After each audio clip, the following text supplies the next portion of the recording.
These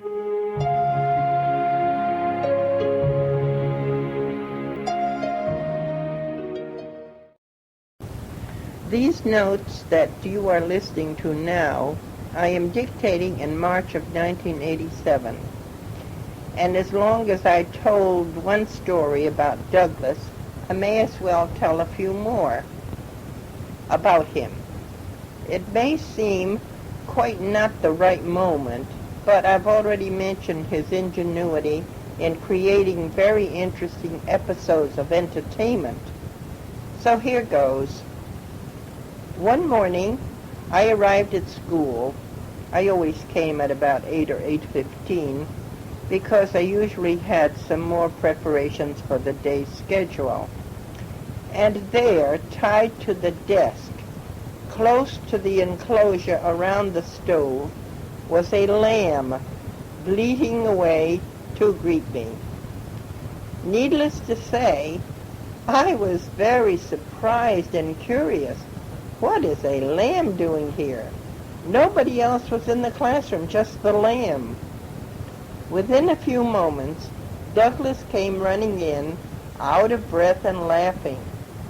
"That's my lamb, Miss Fisher. I wanted you to see him before I took him back home. I just got him yesterday. Isn't he nice?" "Of course he is. What a cute little lamb," I replied. All the children and I told him the lamb was nice, and that was the end of that.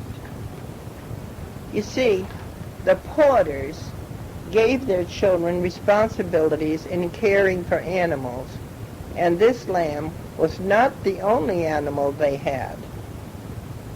They had the usual ones like rabbits, chickens, a calf or two, and also a horse.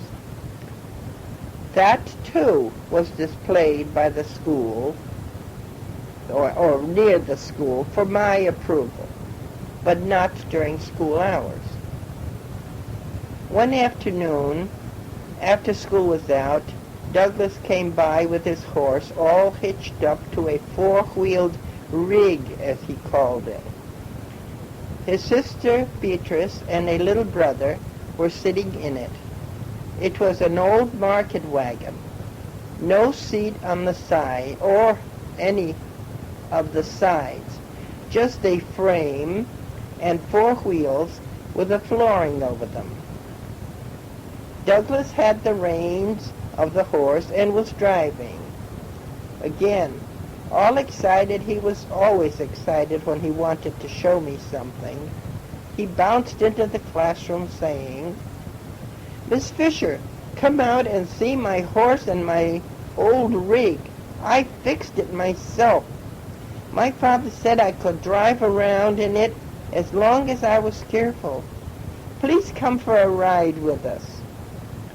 I went out, and being very sociable, even though I was busy, I hopped on the back of the rig, my legs dangling, and off we went through the narrow country road for a trot. I can't say spin because it was really a trot. All this time Doug smiled and chatted his pleasure, for the schoolteacher had a ride in his rig. That was great. I bet he still remembers that now, if questioned, and goodness, it must be over 55 years ago. He has a family of his own now, several grandchildren too. I wonder if he ever tells them some of these stories. Another time he came to school expecting a spanking. I don't know what it was for, but he knew I had a strap for that purpose. However, I only used it once on another little boy's bottom. We were allowed to use our discretion about spanking, but I felt that it wasn't necessary. We could always come to a favorable understanding without corporal punishment. You know, I don't even remember what the misdemeanor was. Whatever it was, he anticipated a few whacks on his bottom, so he came prepared. he had already boasted to the other children that he made sure his seat wouldn't hurt, and that he had a surprise for me. You see, he put a piece of board inside his pants so the wax wouldn't hurt him. Howsoever, he got the surprise. I didn't spank him. We merely settled the issue with talking it out. I'm sure he was quite uncomfortable sitting on this piece of wood in his pants. I must say here that I loved all of his pranks anyway.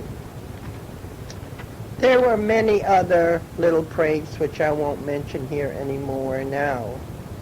Sometime later, I will go into my experiences at Gilead Hill School, but not now.